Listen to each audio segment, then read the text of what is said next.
I'm taking a strap. I'm strapped up. What's happening? What was that about? Let's make the fight happen. We strapped the fuck up. Yes, ladies and gentlemen. Welcome to episode 238 of the SZN Podcast. I'm your boy Kam. I'm your boy Flowz. And before I kick off the episode, usual proceedings, make sure you head over to our Instagram page, the SZN Pod, or Twitter page, SZN Podcast. There's a link in the bio on both of those pages. Make sure you check that out for us, guys, if you want the links to where we're situated at. We're on all streaming platforms, all the good ones, as I say. And we've also got the YouTube link as well for the visuals. Visuals tend to come out 2 days after the pod drops. So make sure you do that for us, guys. Like, subscribe, leave us a comment, leave us a review, engage with us. We much appreciated. Flowz, as always, hope you're good, buddy. Good man, how are you? Yeah, I'm good, man. I'm good. What do we have on the agenda this week? We got to talk about, obviously, what we saw on the weekend. First, actually, before we start, I just want to, wish our listeners a happy International Women's Day. We got to do that for the pod, Shout out to the women out there. And naturally, we're going to talk about women's boxing to start off with. Flowz, what are you laughing, bro? Do you not wish the women, Flowz, wish them happy International Women's Day, please. You support women on this pod? Yeah. That's for Women's Day. Women's Week. Yeah. Women's Week, man. Hey, but we're laughing now, but we generally do not joke when it comes to women's boxing on this pod. Like we've been supporters of women from its inception, bro. We've been here, women's boxing. So we've seen it thrive, and it was a nice touch to see a female-only card on the Friday at the historic venue that is the Royal Albert Hall. Very, very historic venue here in the UK. So yeah, it was good to see that. And we was treated to two of the biggest, I guess, boxers in the women's game. I mean, the first fight that I tuned in from was the Caroline Dubois against the Korean fighter Flowz Shin. This was her first defense of the title that she was elevated to, email champed. Because it was Katie Taylor's old belt. Emo champ will always be the funniest phrase ever, by the way. Big up. Who coined it? Was it Devin? Or was it Tio? It was for Devin. It was used against Devin. Yeah, Tio. Was it Tio that used it against Devin?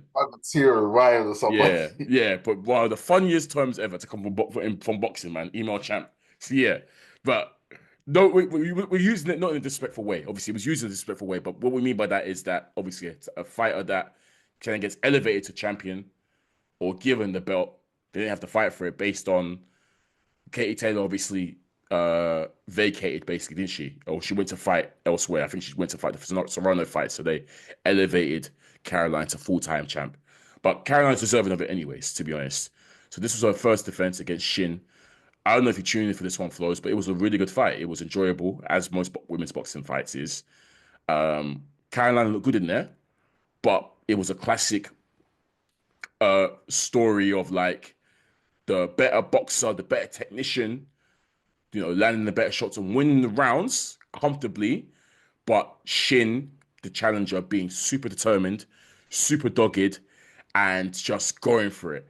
And it was that cat and mouse game where Caroline was, using her boxing on the outside with a jab, and Shin was trying to close the gap, close the distance, and just, let her hands go. And it made for a good scrap towards the end because that pressure from Shin was tiring Caroline out. And Caroline kind of got dragged into fighting that sort of dogfight in times. And then towards the end, we're seeing Caroline like she's really out on her feet. And Shin, obviously being in the ascendancy, is just going for it, laying it all out on the line, throwing his hands to try and get some sort of stoppage or some sort of knockdown. But Caroline was able to survive in the end. But yeah, that's what made for great viewing, to be honest, bro. It was, enjoyable fight. But big up Caroline Dubois, man. Hey, man, for Dubois, hell of a family, man. They're having a good run. You can't deny that, bro. Having a great run.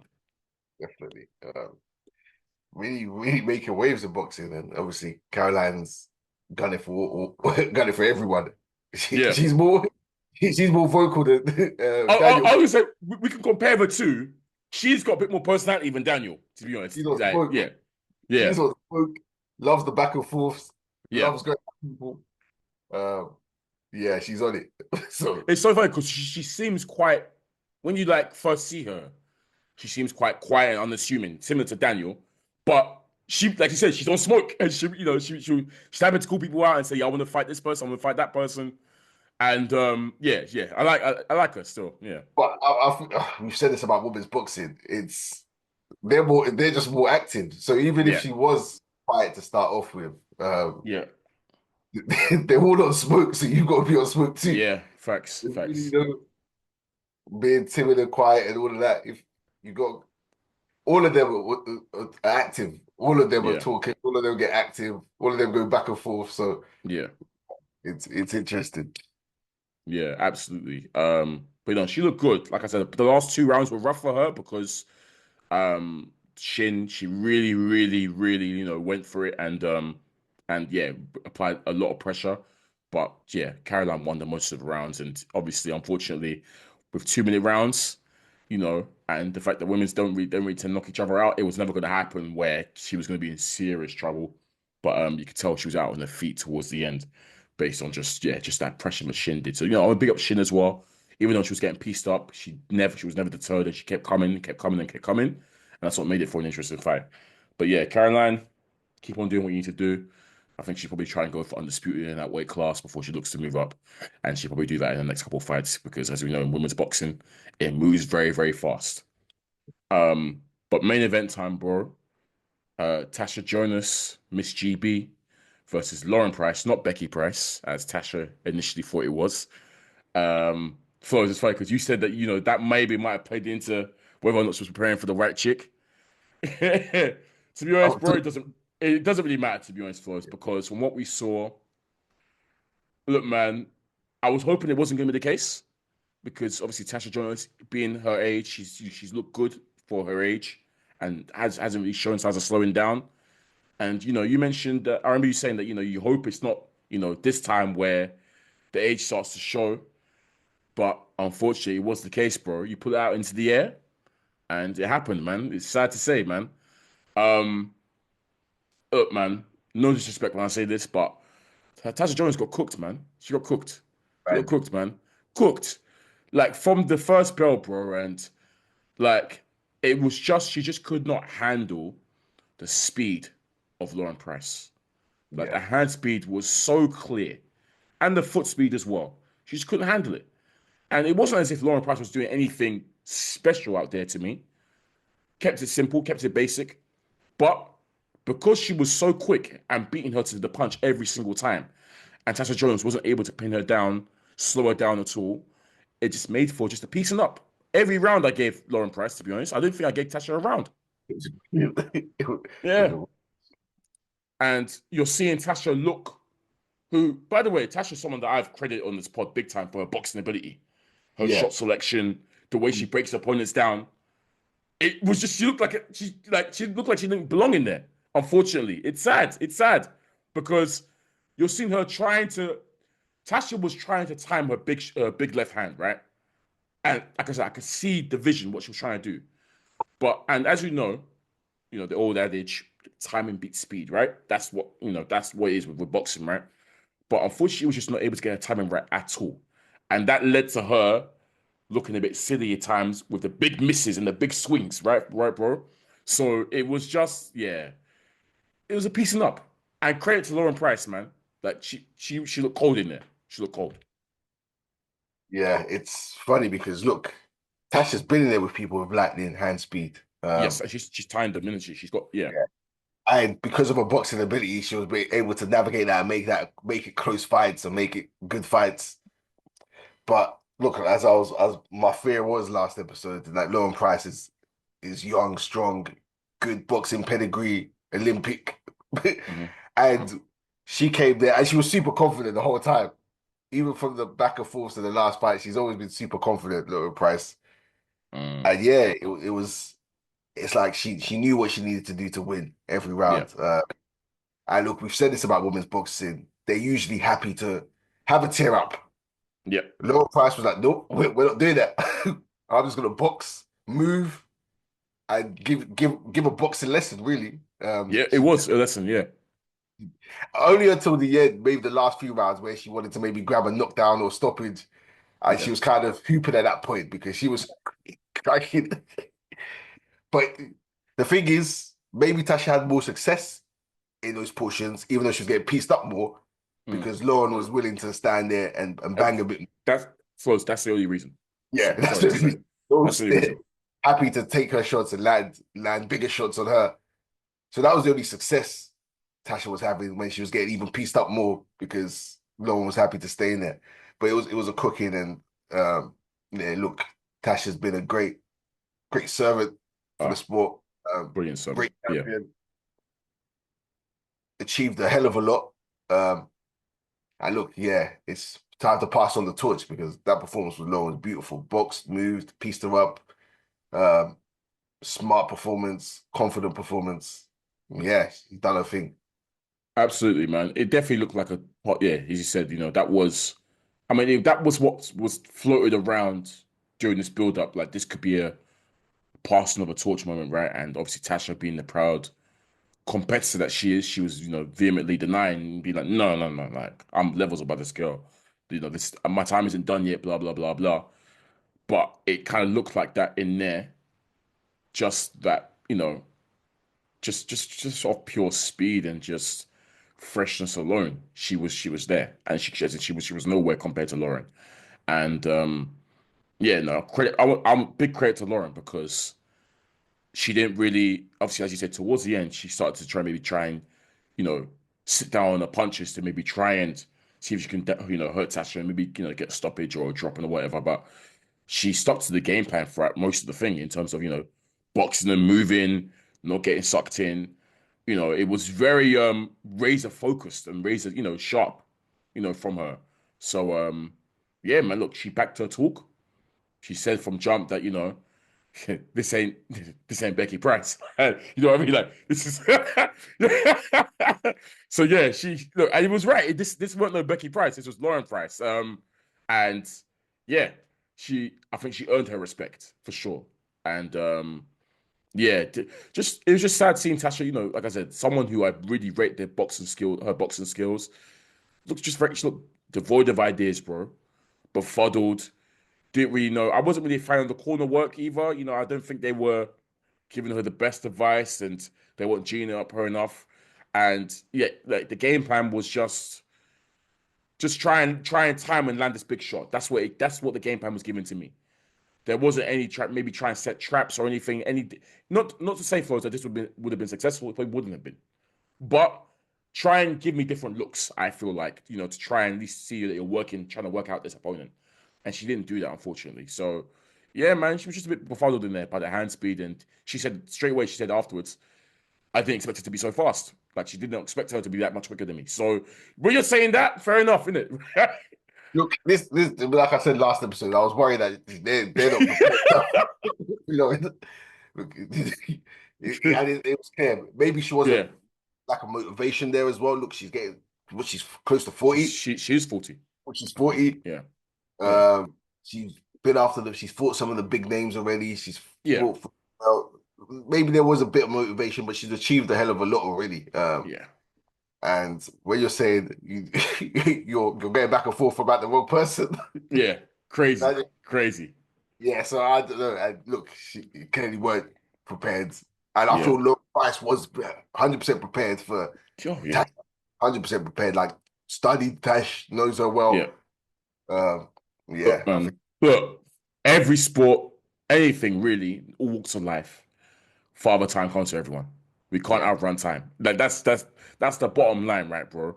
It's every sport that we see. Eventually, you slow down, and you just, the younger, fresher people will take over.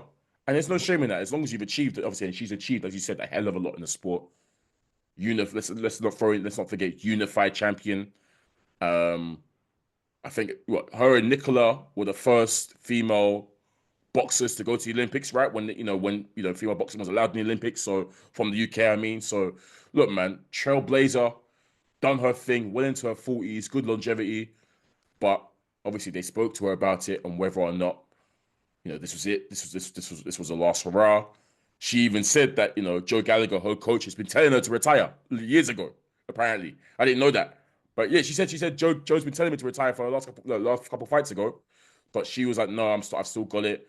But she said now, obviously, the emotions are still strong and they're still warm, so she's not going to say anything. But she'll go back with her team and stuff and decide. But then she also threw in there how she's enjoyed sitting next to the commentary team because she does commentary as well. Yeah. So Yeah. she said she's enjoyed that. So so she's kind of alluded to the fact that this could be it, maybe. And if that's the case, great. Look, man, it's good to know when to hang them up. And she is good at the commentary thing anyway. So there definitely is going to be a seat left, warm for her because she's good at that. So yeah, I'm happy to see her do that role. Transition. No shame in that.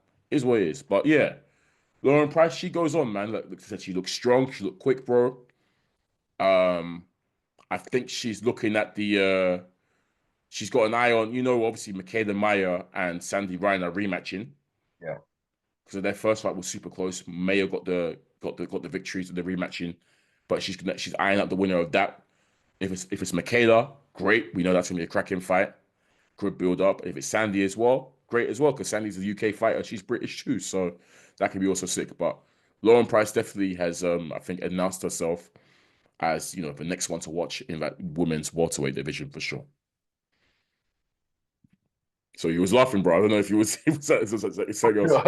You know what I was laughing is you're talking about Tasha's commentary. Tasha will fight on the same card, will go get trained. It's true. It's true. It's true. Yeah, she used to kill me. She'd go get her makeup done, have an announcement, and she's always stepping out fresh to do the commentary. Yeah, and she is. Yeah, or if not the comments, she'd be on like the like the interview bit. Where the interview with the fighters and stuff. I'll be like, wait, didn't you just fight? And she'd be looking down to the nines, by the way. Exactly. Fully. Yeah. Big her up, man. Big her up. She's been sick, man. But yeah, if this is it, look, no regrets, I'm sure. Great career, unified champion, all that kind of stuff. Fought big names, as she said. She fought Katie Taylor, didn't she? She did fight Katie early. Yeah. So yeah, man. Hey, shout out to her. And yeah, speaking of Katie, actually, we saw. I'm sure you saw how Amanda Serrano, Katie Taylor 3 has been set for MSG. Before we move on to next week, actually, quickly, just thoughts on that, bro? Happy for them to run it back as many times as they want. Yeah, man. That was my thoughts as well. This is like Viterbi and Bivol for me. I know they're the perfect rivals. It's gonna be a barnstorm every single time. It's gonna be a close fight. It's gonna be split opinions, but it's gonna be 5-year candidate regardless every single time. Yeah. So I don't care who's 2-0 up. I don't care if it's 3-0 up. If they anytime I hear their names together, I'm there. Yep, I agree. I get why some people would say, "Oh, it's 2-0. We don't need a trilogy. It's done." But just off the strength of just how the entertainment factor for me is there, and let's be honest, the first 2 fights were controversial in terms of the super divided, especially the second one. Second one, boy, they actually brought the punch sets. I'm like, wait, hang on a second. But just in general, both fights are divided. Huh? Her coach was crashing out after that. Bro, because she got a big head. Yo, the coach crashed out. The coach crashed the hell out. My gosh. Yeah, that was too funny. Look, man, both fights were so split in opinion that, to me, a third fight actually does make sense. Even if it's 2-0, it makes sense. It makes sense. Especially after the last one, for sure. Boy. And if Serrano wins this one, best people going to see a full fight. I promise you. They'll run it back again. Yeah, man. So I'm cool with that, man. But yeah, MSG, we will be there. And it's gonna go off. Look, we've seen the first 2 fights, the crowd. We know it's gonna be crazy. And this time, I know the Puerto Rican fans will be there in full force. What? Mm-hmm. Yeah, because the way they were screaming robbery for the second one was crazy. But let's move on to next week, bro. Quickly, I think we've got a few fights to touch upon. Well, on Wednesday, it's worth mentioning that Keith Thurman is fighting. I say it's worth mentioning. It's not really worth mentioning, but Keith Thurman in it. So, yeah, I think it's Brock Jarvis or something. I don't know anything about this fight, bro. I can't know. I saw the back and forth between the 2 fighters. Keith was doing his usual Keith stuff, talking in the third person, as he always does. Yeah. Okay. Keith needs to hang him up, man. It's over, man. It's done. It's done. It's done. But forget about Keith. uh, on Saturday, you've got a Queensberry card in Liverpool. Nick Ball is defending his title. This is his second defense. Assignments against TJ Doheny. This is his WBA featherweight title. Listeners, if you're thinking that name sounds familiar, Doheny fought Inoue last year in September. A valiant effort, obviously, but he got stopped in the 7th round, obviously. So yeah, I think he's trying his luck against Ball. And I guess a weight class above. But yeah, we should expect that fight flows. They call him the Wrecking Ball, right? So we know what he's gonna be on. Full court pressure from the first bell. I don't expect Doheny to survive this, to be honest, bro. I don't expect him to be able to come through that pressure. It should be a Ball stoppage, in my opinion. Yeah, Ball to get to. That full court pressure, boy. On the undercard, we've also got Charlie Edwards versus Andrew Kane for a silver lightweight title, and you've also got Strand versus Beluga as well. So should be interesting, that card. Matchroom have a decent card on as well. It's got Amo Williams versus Patrice Volney. I'm not too familiar with Patrice Volney. I can see that he's got 19 wins, 13 by KO, and he's lost 1. Oddly enough, bro, he's got 9 draws.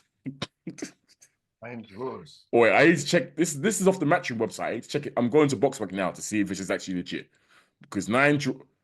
Yeah, no, Matchroom website's bugging. That's the Matchroom, because 9 draws sounds nuts. That's good. Yeah. Matchroom have got their stats wrong. It's 0 draws actually, but yeah. Never seen that. 9 draws is nuts. Yeah. This guy, he's fought Steve Butler, DeAndre Ware, Esquiva Falcao. I've heard of these. I know these guys, but yeah. Should be a decent fight. On the undercard as well.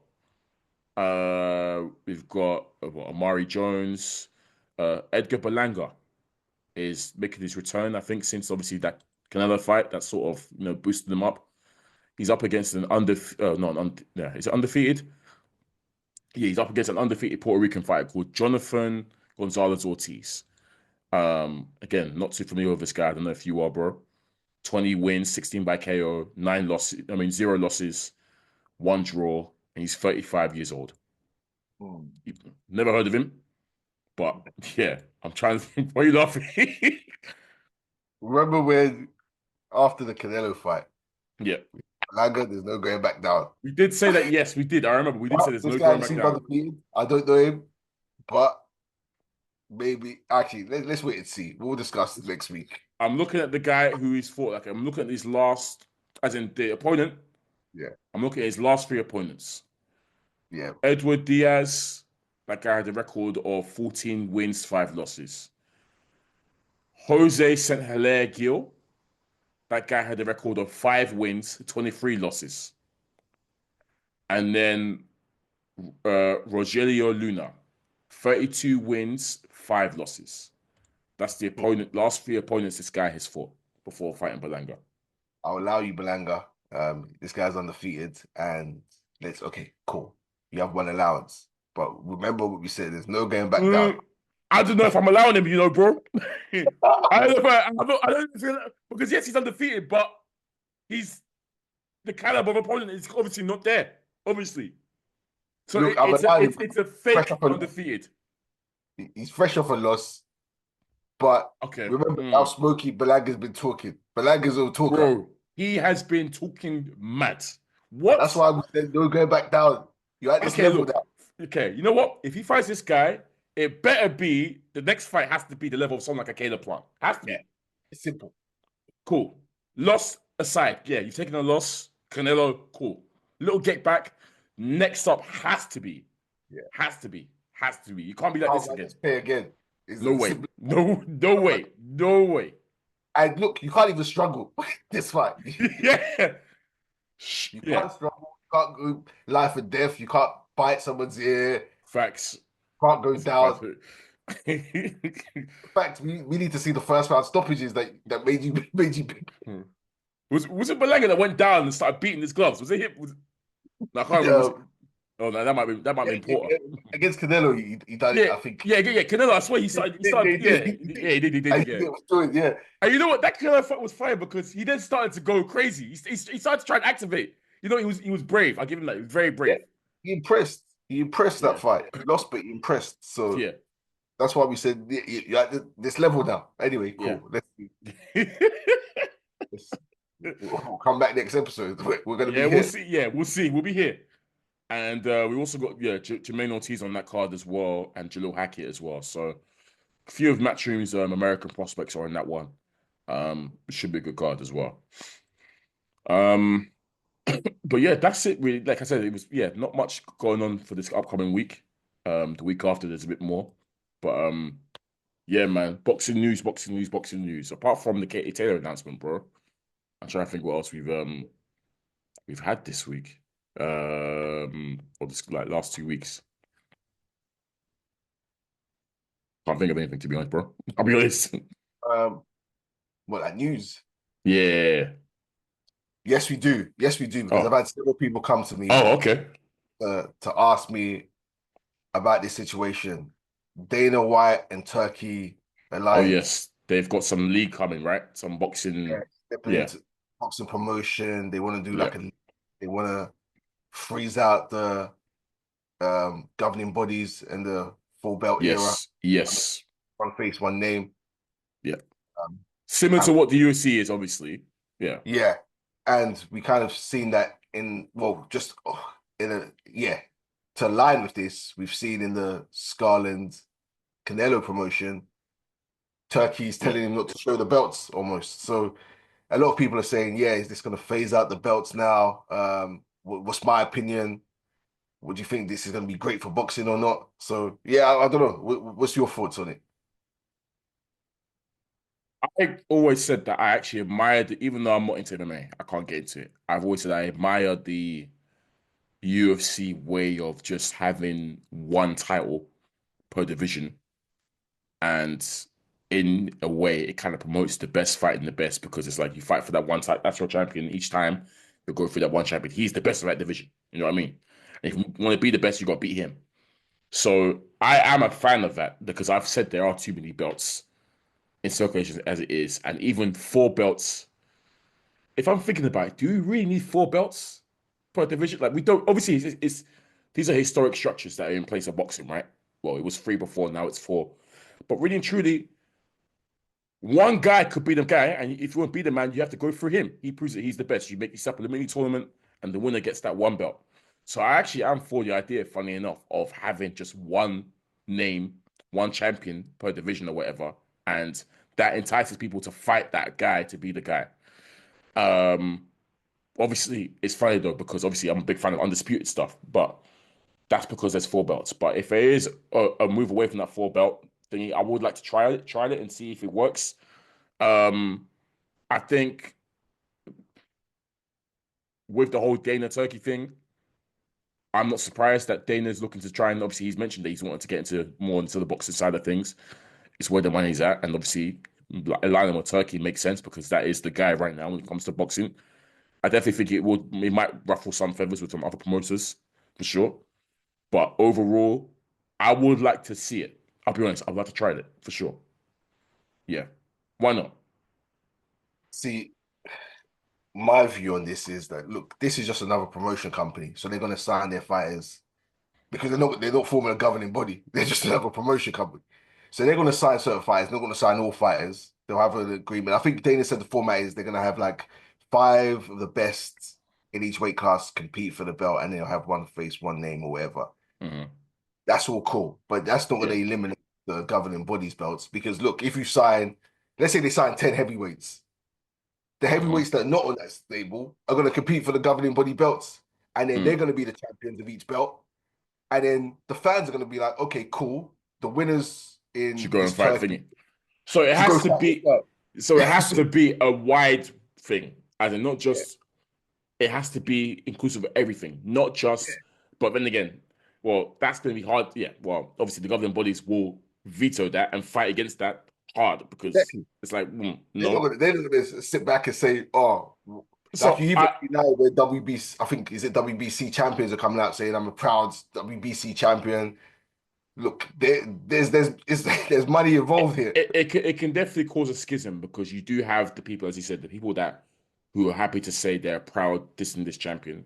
Yeah, But we know many boxers that say F the belts. Why should I be paying these sanctioning fees to you guys? F this, whatever. So for it to be successful, because it's going to be hard to. Look, this is disruptive, as we know. It's going to upset the status quo. For it to be successful, if I'm just envisioning how it could work, because I said the idea to me is intriguing. I would like to see the idea. Um, they would have to sign a bunch of people, maybe some big names, and it's genuinely successful for the fans and from pay-per-view standpoint or the money standpoint, so that would entice the rest of the people who'd be like, rah, it's cracking over there, the money's good over there, and the fans are loving it, blah blah. See you guys, I'm gone. I'm gonna go with that side. But that's gonna cause too many issues. I know in terms of it can only run alongside it. They yeah, can't the dominant because look, let's say you lose on that side with yeah, Dana White, so there's a champion there. Well, I could quickly go grab a belt here, and then mm, the demand is, oh, why doesn't this person? Why didn't you sign this person mm, or this person? Like, if you're navigating a career, you'll be like, okay, the best heavyweights are here. Let's go grab this belt. Let's go grab the WBC belt, which is mm, renowned.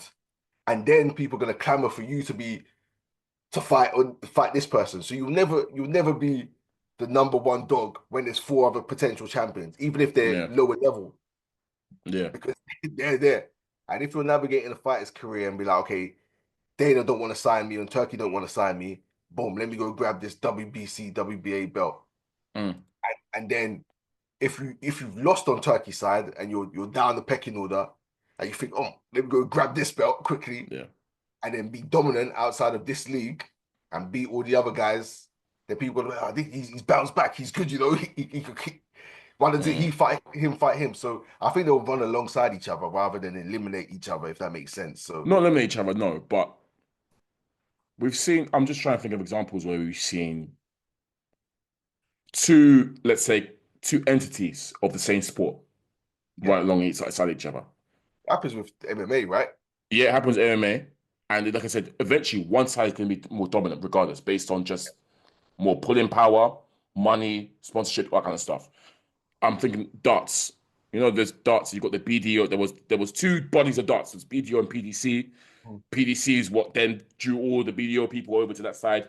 See, look, so like I said, we see it in other sports, but one side, it always sees a seesaw, always gets skewed onto one side eventually, because that side has more money pumped into it. They have higher caliber of opponents, all that kind of stuff. So if it does happen and it's run alongside the traditional entities, they're going to put in a lot of work to one entice people over. But obviously, if it's a successful model, we could see an exodus of fighters going across from okay, I'm gonna go across to this side because it's just what. Yeah. But if that happens, it'd be interesting to see how the governing bodies react to either prevent that or to tempt the fighters back their side. Do you know what I mean? And it's not just the government bodies because once again, I need to understand the model fully. But this to me is Yeah. just a promotional company. So Matchroom Mm. aren't going to use Yeah. all their fighters. Queensbury, PBC have a mad hold on their fighters, but Top Rank, they're not just going to sit to the wayside. They're going to Yeah. advise their fighters on ways to do business and go about things as well. So Maybe this can galvanize the other current promoters and governing bodies and stuff to alter their models for the better. If it's, to prevent any loss of fighters or losing viewership to this competing franchise or promotional company, however you want to entity, however you want to call it. It could entice them to, actually get, buck up ideas to try and, change for the better. We saw it kind of with, the football, right? Super League was threatened. A couple of teams tried to break away. The UEFA was like, cool. Let's change the format of the Champions League. Let's do some changes, all that kind of stuff. let's change something. You know, we could see something along those lines, maybe. Who knows? But I'll need to fully understand the model fully first. I've just read the basics, you know, the basic summary of what the partnership entailed.